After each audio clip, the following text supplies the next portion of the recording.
Hi, Goddess of Love here. Again, kamusta kayo dyan mga goddess ko? So, yeah, another reading na naman tayo today for the water signs, Cancer, Scorpio, and Pisces, no? So, kamusta kayo dyan mga water signs natin? So, let's see anong career situation ninyo, self-care advice, and of course, possible lucky numbers ninyo for this coming week, no, mga water signs. So, before we start, mga ating mga cancer. So, yeah, kamusta kayo dyan mga cancer natin? So, let's see, kuha tayo ng 3 cards for you, cancer, no? Career situation for cancer. Please, career situation for cancer. Please, career situation for cancer. Kuha tayo ng 3 cards for you. Career situation. So, 1, 2, and 3, no? So, let's see. So, you have this, no? This is your goals coming true, no? So, mga cancer, no? So, sinasabi sa'yo dito na malapit mo nang makuha, no, ang iyong mga goals, no? Nagkakatotoo na yung iyong mga gustong makuha sa buhay, right? No? So, maybe dahil lagi nagtatrabaho talaga kayo ng you are working really hard, no? For your goals, like siguro ay yan, for some of you may mga hinuhulugan kayong bahay, and yan, no, kung magiging sa inyo na to, matatapos na, mga sasakyan ninyo, no, something like that, no, kasi goals, ayun yung mga goals in life ninyo, no, mga cancer. So, nagkakatotoo na siya isa-isa, no, something like that, no. So, wag kayong titigil na to reach your goals, no. Just work hard, no, dahil nagkakaroon talaga ng magandang bunga, no. So, what else? So, you have this, diba? Keep your plans, no? So, meron din dito, keep your plans on yourself. So, be more discreet, no? Sa inyong mga plans, no? Para hindi nasasabotahe, no? Something like that, no? Kung may mga new ideas kayo, no? Isarili nyo na lang muna daw, no? Kumbaga ay para hindi masabotahe, hindi magaya, or hindi magkaroon ng blockage, no? Kasi for some of you, baka may mga tao sa paligid nyo na nag-evil eye, no? Literally, hindi magandang mga intention, no? Something like that, no? So, you have to protect yourself and your plans as well, right? No? So, what else? You are a brave, no? You are brave enough and worthy, right? No? So, kumbaga, for some of you naman, cancer, no, napapanghinaan kayo ng loob, maybe ay sa inyong mga business, hindi nagiging maganda, no? Kasi nga may mga nagsasabotahe sa inyo, no? So, that's why, no, wag kayong mawala ng pag-asa. And of course, lumaban kayo, no? Kasi ayun yung gusto ng mga naiinggit sa inyo, yung mag-fall down kayo, no? So, kumbaga, parang para makita nila sa sarili, parang gusto nila na maramdaman mong hindi enough yung ginagawa mo, that you are not worthy of what you are doing right now or what you are achieving. So, naiinggit lang sila, something like that. No? So, sila yung mga nananabotahe ng inyong career, no? Ng inyong finances, right? So, wag nyo silang pansinin, no, mga cancer. So, kung ano lang yung ginagawa nyo, dire-diretso nyo lang yan, no? Because your goals is coming true, no? That's why marami talagang naiinggit, no? So, hayaan nyo na lang si universe sa kanila. But then, ikaw, diretso mo lang. Ano yung ginagawa mo? Continue with it, no? So, continue reaching your goal, no? Kasi ikaw lang naman din ang makakatulong sa sarili mo. So, bakit mo sila papansinin, right, no? Makakasira lang sila sa iyong goals in life, right, no? So, yeah. So, tignan naman natin anong self-care advice for you, mga cancer, no? This coming week. Self-care advice for cancer this coming week. Kuha tayo ng 1 card for you, cancer. Self-care advice for cancer. So, you have this rest, no? So, kailangan talaga mag-rest, no? If may day off kayo, no, matulog kayo, no, maybe ay wala na rin kayong sapat na tulog, right, no, kung makikita mo rito, no. So, for some of you, no, it's okay na kahit umaga na ay masarap pa ding matulog kayo dahil kailangan nyo pa ring mag-rest, right, no, maybe talaga ay super work hard kayo araw-araw, no? So, kailangan nyo rin ng pahinga, no? Mga Cancer natin. So, tignan naman natin, possible lucky numbers for you, Cancer, no? So, kuha tayo ng 3 cards for you, Cancer. Possible lucky numbers for you this week. So, kuha tayo ng 3 cards for you. 1, 2, and 3, no? So, may lumabas na, no? So, tignan natin yan. So, meron kayong white, no? Color white. So, and 15 and 55, no? So, merong angel dito, no? Angel number 555, no? For some of you, Cancer, no? So, may message ang inyong angel guides, no? 555. Pwede ring pagsamahin yung dalawa, 15 and 55, no? 15 and 55, no? May message sa inyo ang inyong angel guides, right, no? Check nyo na lang. And of course, kung makakita kayo ng number, no? Maybe for some of you, lagi kayo nakakita ng 5, no? 555, 55, no? Something like that. So, meron talagang message sa inyo ang inyong angel guides, no? Mga Cancer, no? So, and of course, you have this color white, no? So, within this coming week, no, your lucky color is white, no? So, wear white, no, sa inyong business, sa inyong job, para to attract positivity. And for some na nag-aaral pa, no, to, para ay maganda yung pag-aaral ninyo, no, something like that. And of course, sa mga nag-a-apply, no, kapag may mga interviews kayo, wear something white, no, or bring something white, no, para ay maging positive yung results ng inyong applications, right, no? So, yeah, that's it, no, mga Cancer. So, I hope naka-resonate kayo sa inyong reading today, Cancer, no? So, yeah, God bless you and thank you for watching, Cancer. So, yeah, no, let's continue, no, with you, Scorpio. So, kamusta kayo dyan, mga Scorpio natin? So, let's see. Career situation for Scorpio, please. Kuha tayo ng 3 cards for you, Scorpio. 3 cards for Scorpio, please. Career situation for Scorpio.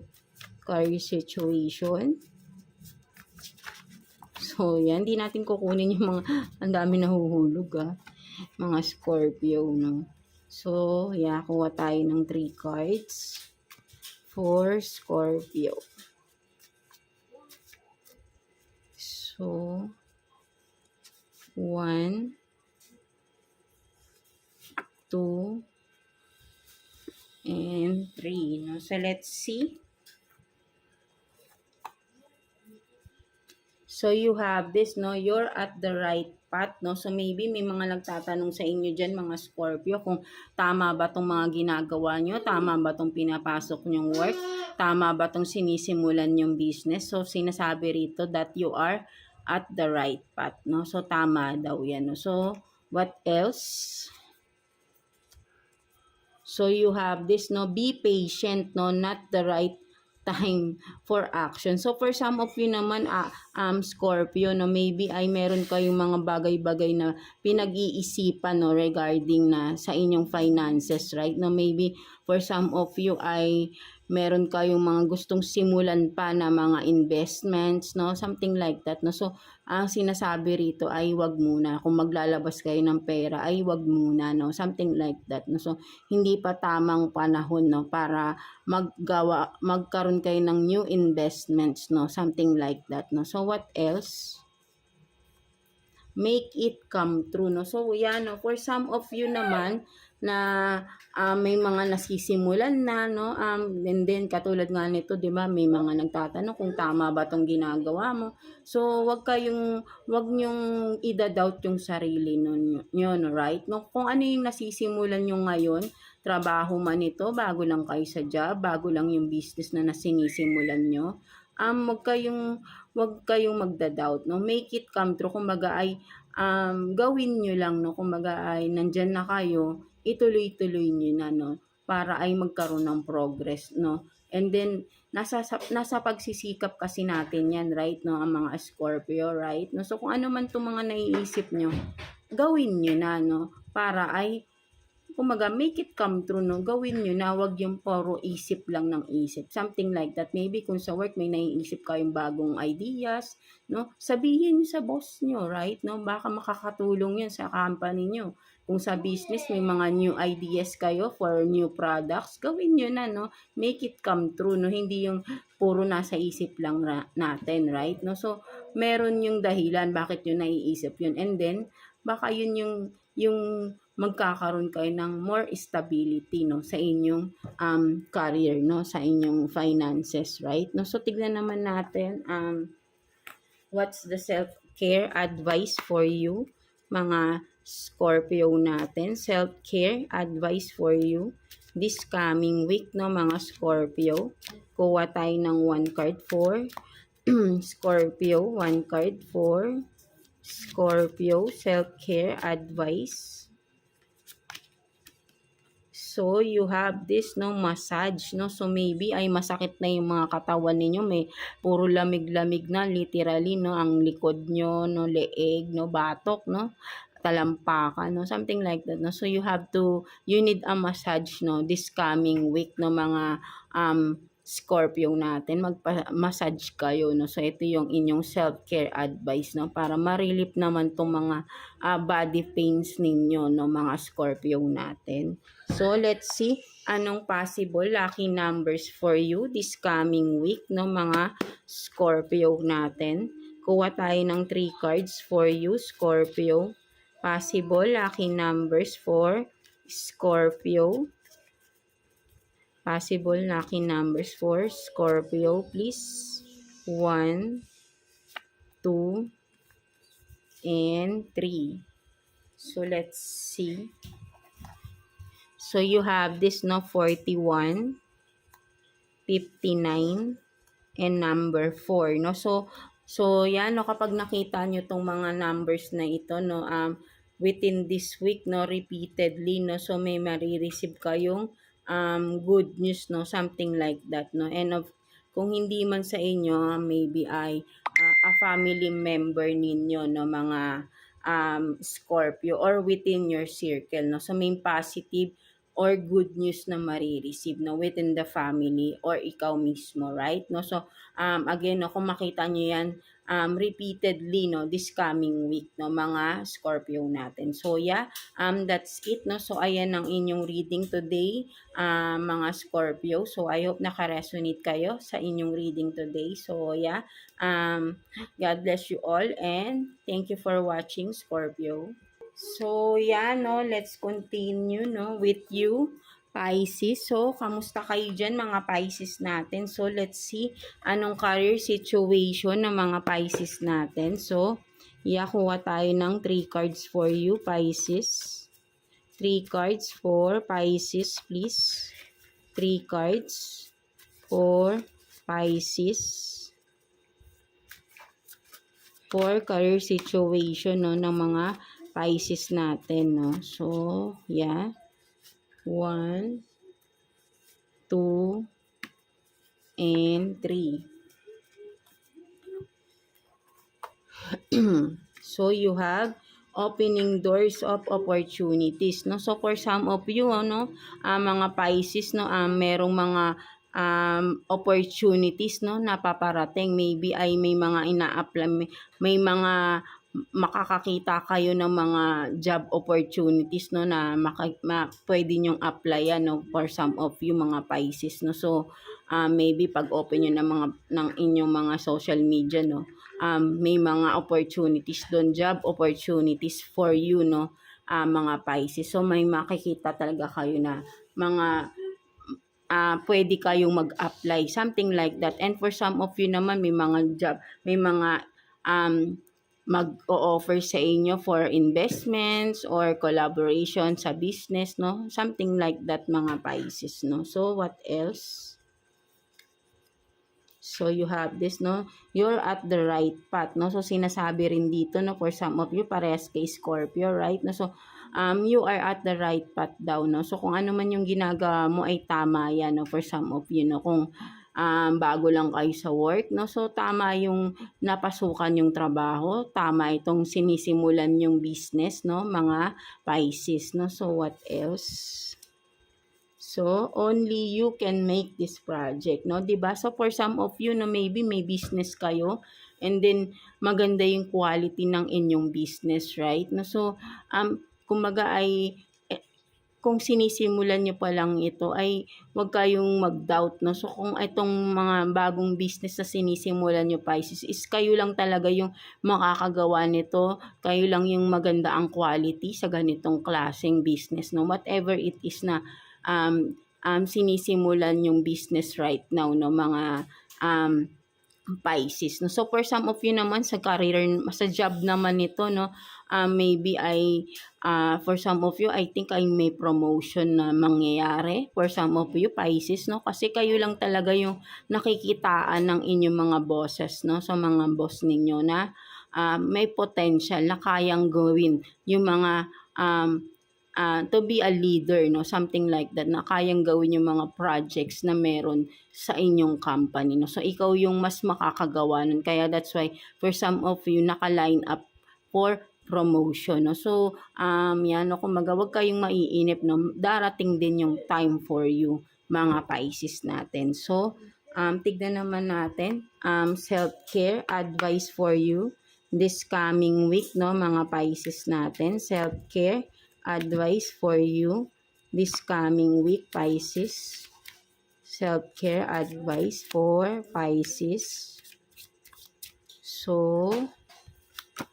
So you have this, no? Drink tea, no? So, for some of you, no, literally, no, drink tea, no? Maybe ito rin yung nakakapagpa-relax sa inyo for some time, no? Or maybe, pwede rin sabihin natin mag-detox kayo, no?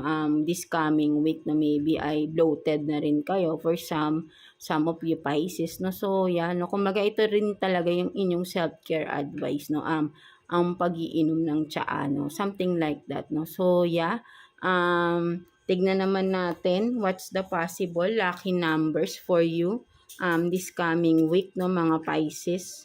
So, kuha tayo dito ng 3 cards for you, Pisces. Possible lucky numbers for you, Pisces. So, possible lucky numbers for Pisces, please.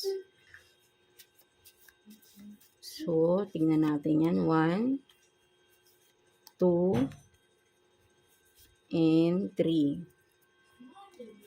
So, you have this, no, 36, 4, and 77. So, may angel number kayo, 77. So, check nyo po yan kung anong message ng inyong angel guides, no, mga Pisces, right, no, 77. So, again, no, 36, 4, and 77. No? So, again, no, kapag nakita nyo to within this week, no, repeatedly, no, these numbers, no, may marireceive kayong good news or positive news, something like that, no, or kung hindi man kayo a family member of yours or within your circle, right, no, mga Pisces. So, yeah, that's it for you, mga Pisces natin, no. So, I hope naka-resonate kayo sa reading nyo today, no, mga Pisces, and of course, overall na mga water signs, no, Cancer, Scorpio, and Pisces, no. So, maraming salamat sa palaging panonood sa ating reading, no, mga water signs, and